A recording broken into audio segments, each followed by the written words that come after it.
জাপানি গ্লাসগুলো, এই যে জাপানি গ্লাসের স্টিকার, এবং এগুলো যদি কোনো অ্যাক্সিডেন্ট হিস্ট্রি থাকবে তাহলে রিমোটে কখনো ব্যাগডালা খুলবে না, কেননা বাঁকাতারা হয়ে যাবে, খুলবে না। আমি রিমোটে প্রতিটা গাড়ি ইনশাল্লাহ দেখাই দিতেছি। এই যে রিমোট টিভি দিলাম, ব্যাগডালা খুলে গেল, এর মানে কোথাও অ্যাক্সিডেন্ট হিস্ট্রি নেই। ভিতরটা দেখেন তেলের গাড়ি। ফারাজ ভাই আসসালামু আলাইকুম। ওয়ালাইকুম আসসালাম বাবু ভাই, কেমন আছেন? আলহামদুলিল্লাহ, আপনি কেমন আছেন ভাই? আলহামদুলিল্লাহ ভাই, আল্লাহ অনেক ভালো রাখছে ইনশাআল্লাহ। আপনার শোরুমের অ্যাড্রেসটা বলে দেন। শোরুমের অ্যাড্রেসটা হলো বাড়ি number 25, road number 2, block 3, Kaderabad housing, Mohammadpur, Dhaka. Haji Maqbul Hossain কলেজের পরের গলি। এটা তো আপনার নিজের বাড়ি? ইনশাল্লাহ নিজের বাড়ি, নিজের শোরুম ইনশাল্লাহ। নিজের বাড়ি যেহেতু প্রাইসটা তো একটু কমে দিবেন ইনশাল্লাহ, অবশ্যই অন্য শোরুমে একটু কমে পাবে, যেহেতু আমার শোরুম কমিশন লাগবে না, আমি অবশ্যই একটু কমে দিব। ওকে, আজকে কি দেখাবেন ভাই? আজকে একটা জনপ্রিয় গাড়ি এলিয়ন, টয়োটা এলিয়ন A15 দেখাবো। টয়োটা এলিয়ন, জি। মডেল কত ভাই গাড়িটার? মডেলটা হলো ভাইয়া 2012, রেজিস্ট্রেশন 2012 শেষে। এবার আসেন কন্ডিশন। সরি, রেজিস্ট্রেশন 2015 শেষে। 12 মডেল, 15 সালের রেজিস্ট্রেশন। 15তে রেজিস্ট্রেশন। কন্ডিশন ভাই? অলমোস্ট নিউ কন্ডিশন একদম। জি। সেন দেখাই, হেডলাইটটা দেখেন, প্রজেকশন হেডলাইট, এবং টোটাল হেডলাইটে কোথাও কোনো একটা স্ক্র্যাচ নেই। আচ্ছা। এবং খোলা নেই, দাগ নেই, কিছুই নেই। আমি বনার খুলে পরে দেখা দিব স্টিকার প্রজেকশন হেডলাইট, একটা নিকিল বাম্পার ইনস্টল করা, ফগ লাইট খুব ফ্রেশ অবস্থাতে আছে। ওকে, আপনি নিকিলটা দেখেন 100% ফ্রেশ, মানে কোথাও কোনো স্ক্র্যাচ নেই, এর মানে কোথাও কোনো গোতা লাগে না ইনশাল্লাহ এতদিনে। আচ্ছা। নাম্বার প্লেটটা দেখেন 2015 নাম্বার প্লেট, চুল পরিমাণে এরকম একটা অ্যাটন নেই, এর মানে কোনো রিক্সা মিক্সা গোতা লাগে না, অবশ্যই ভালো আছে। বাকিটা খুলে আরও দেখাবো। আচ্ছা। এই প্রজেকশন হেডলাইটটাও দেখেন, একেবারে ফকফকা ইনশাল্লাহ। খুব শর্টকাটে বাবু বাড়ির সময় কম, আমি শর্টকাটে গাড়ি দেখিয়ে ছেড়ে দিব। জি। এই ফগ লাইট, হেডলাইট 100% একুরেট, খুব ভালো অবস্থাতে আছে। গ্লাসটা দেখাই, জাপানি গ্লাস, এই যে টয়োটার মনোগ্রাম লোগো, জাপানি স্টিকার, ওই যে জাপানি স্টিকার, এবং এই যে জাপানি সেন্সর, হ্যাঁ হিটার সেন্সরগুলো এখানে, এটার মধ্যে 5টা সেন্সর, অন্য গাড়িতে একটু কম থাকে, এটাতে কেন জাপান বেশি দিছে জানি না। জি।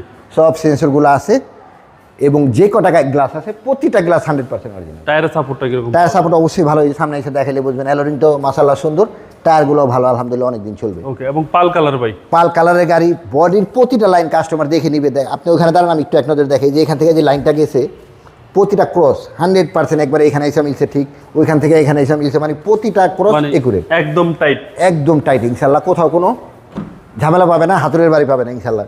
প্যাডগুলো দেখেন নতুনের মতোই, মানে বোঝা যায় না ইউজ হয়েছে কিনা। ডাইসবোর্ড টাইসবোর্ড, ভিতরে সিট টাইটও দেখেন, অন্ধকার দেখে রাত্রে বোঝা যায় না ঠিক মতো। সিট কভারিং করা নাই? না, কভারিং না, অরিজিনাল আছে। তাহলে তো ভাই দেখে শুনে নিতে পারবে একবারে সবকিছু। কভারের ভিতরে কি আছে আপনি তো বুঝবেন না, ছিঁড়া পাটা, আর এটা তো সব ইনশাআল্লাহ ভালো দেখতে পারবেন, একদম কাস্টমাররা দেখে শুনে নিতে পারবে ইনশাআল্লাহ। কভারিং করা নাই। জি জি জি। টয়োটা এলিয়ন এগুলো তো সার্ভিসের রাজা। জি ভাই। টয়োটা এলিয়ন প্রিমিয়ার উপরে তো আর কোনো গাড়ি নাই? না না না, এই সিডানের মধ্যে ইচ্ছে ভালো, উপরে আর কি হবে? সিডানের মধ্যে এর চেয়ে উপরে আর কোনো গাড়ি নাই, না একদম রাজা বললে চলে। জি, খুব ভালো কন্ডিশন, পেয়ার সিট ভাই। এটা দেখে আপনার ভিউয়ার্স আসবে, দেখবে, আমার মনে হয় গাড়ি নিয়ে আর কোনো দ্বিমত পোষণ করবে না, যে এই কাজ আছে ওই কাজ আছে, এইখানে দাগ ওইখানে দাগ, কিছুই দেখাতে পারবেন ইনশাল্লাহ। ওকে। তারপরে পিছনটা দেখাই, পিছনটা হলো এলইডি ব্যাকলাইট, এলিয়ন লেখাটা দেখেন, একটা স্টিকারও নাই, মানে উঠানো নাই, ভাঙাচোরা নেই। টয়োটার মনোগ্রামটাও একেবারে ফ্রেশ, ভাঙা নেই। এই নিকিলটা দেখেন একেবারে কসকসা, কোথাও স্ক্র্যাচ নেই। A15টা 100% একুরেট। নাম্বার প্লেটটা সামনেরটার মতোই, কোথাও কোনো স্ক্র্যাচ নেই। অনেক সময় সামনে গুতা খেলে ওই প্লেটটা কি করে পিছনে এনে দেয় গাড়ির মালিকরাই, পিছনে আনে, সামনেটা আগে দেখা যায় ভালো। আমার সামনেরটাও 100% ফ্রেশ, পিছনেরটাও ইনশাল্লাহ 100% ফ্রেশ। প্লাস্টিক বাম্পারটা দেখেন, জাপানি যে স্টিকারটা, এটা এখনো আছে, এখনো আছে। এর মানে কি এগুলা রং টং করে বসকা টসকা কিছুই হয় নাই। আমি শর্টকাটে ইনশাল্লাহ ছেড়ে দিব। জাপানি গ্লাসগুলো, এই যে জাপানি গ্লাসের স্টিকার, এবং এগুলো যদি কোনো অ্যাক্সিডেন্ট হিস্ট্রি থাকবে তাহলে রিমোটে কখনো ব্যাগডালা খুলবে না, কেননা বাঁকাতারা হয়ে যাবে, খুলবে না। আমি রিমোটে প্রতিটা গাড়ি ইনশাল্লাহ দেখাই দিতেছি। এই যে রিমোট টিভি দিলাম, ব্যাগডালা খুলে গেল, এর মানে কোথাও অ্যাক্সিডেন্ট হিস্ট্রি নেই। ভিতরটা দেখেন তেলের গাড়ি, একেবারে ফ্রেশ ইনশাল্লাহ, একেবারে ফকফকা যেরকম থাকে। আমি উঠেও দেখাই পিছনের চেসিস, জি চেসিসটাও দেখাবো। এই যে জাপানি যে টায়ারটা যেভাবে একেবারে, এই টুলসটাও আছে দেখেন, জাপান থেকে যেভাবে আছে ওই অবস্থাতে আছে ইনশাল্লাহ। ওকে, সব দেখে নিতে পারবে। কোনাগুলা দেখেন, এগুলো যদি রং হইতো পুটিন দিয়ে ঢেকে যেত। এই সাইডের কোনাটাও একটু দেখেন আপনার কাস্টমারকে, ভিউয়ার্সকে, যে এটা যাতে একবার ইনশাল্লাহ সিদ্ধান্ত নিয়ে আসতে পারবে যে হ্যাঁ গাড়ি নিব। এই প্যাডটাও ভাই একেবারে ফ্রেশ অবস্থাতে, ভিডিওতে যা দেখবে তাই পাবে ইনশাল্লাহ 100%। তা ওর চেয়ে মনে হয় ভালো লাগবে, কেননা ভিডিওতে অতটা সুন্দর দেখা যায় না, ওর চেয়ে ভালো পাবে। এই প্যাডটা দেখেন, খুব ফ্রেশ অবস্থাতে আছে ইনশাল্লাহ। ভিতরগুলো একটু দেখেন, হ্যান্ড স্কার্ফ হোল্ডার, হ্যাঁ হ্যান্ড স্কার্ফ হোল্ডার। আপনি বডির সাইডটা একটু দেখেন, ভিউটা দেখেন এখান থেকে, মানে খুব ফ্রেশ ভালো অবস্থাতে আছে ইনশাল্লাহ। আচ্ছা, খুবই ভালো অবস্থাতে, একদম টাইট বডি, হ্যাঁ 100% টাইট বডি। 25টার সেন্সরে খুলবে। ভিতরটা আমি একটু দেখাই আপনাদেরকে। 25টার বাটন, প্যাডটা দেখেন, এই প্যাডটা বেশি ব্যবহার হয়, বাট কোনো দাগ স্কেচ বোঝাই যায় না যে ব্যবহার হয়েছে করে। ওকে। ড্যাশবোর্ডটা দেখেন কোথাও কোনো স্কেচ নেই। জাপান থেকে যে এইগুলো আসছে স্টিকারগুলো, প্রতিটা স্টিকার আছে। এই যে সেন্সরগুলো, এই যে এটার মধ্যে সেন্সর বেশি, হ্যাঁ জি। সেন্সরগুলো মানে গাড়িটা অবশ্যই হাই গ্রেডের, খুবই ভালো গাড়ি এবং তেলের গাড়ি। আচ্ছা, তেলের গাড়িগুলো সাধারণত খুব লিমিটেড ইউজ হয়, চলেন লিমিটেড ইউজ হয়। ইঞ্জিনে দেখি। হ্যাঁ এই জন্য ভালো, ইঞ্জিনটাও একেবারে খুললে ইনশাল্লাহ দেখবেন আপনারই পছন্দ হয়ে যাবে।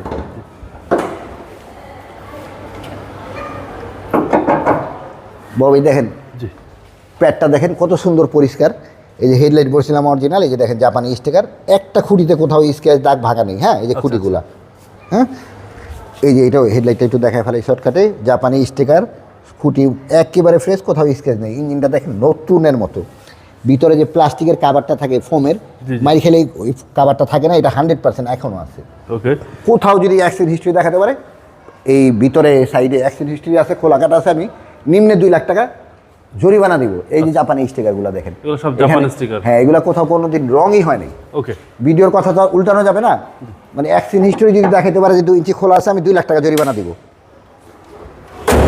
এতটাই ফ্রেশ গাড়ি ভাই। ভাই এটা হচ্ছে 12 মডেল। 12 model, 15তে registration. ভাইজান দামটা কত চাচ্ছেন? প্রাইসটা ভাই 23,30,000 টাকা। 23,30,000 টাকা, জি। এটা আস্কিং প্রাইস। জি আজকেন কিছুটা অনার করবো ইনশাল্লাহ, আপনার নাম বললেই। আপনার মোবাইল নাম্বারটা বলে দেন। 01711 36694। ভাই ভালো থাকবেন, আসসালামু আলাইকুম। ওয়ালাইকুম আসসালাম বাবু ভাই, আপনি অনেক অনেক ভালো থাকবেন ইনশাল্লাহ।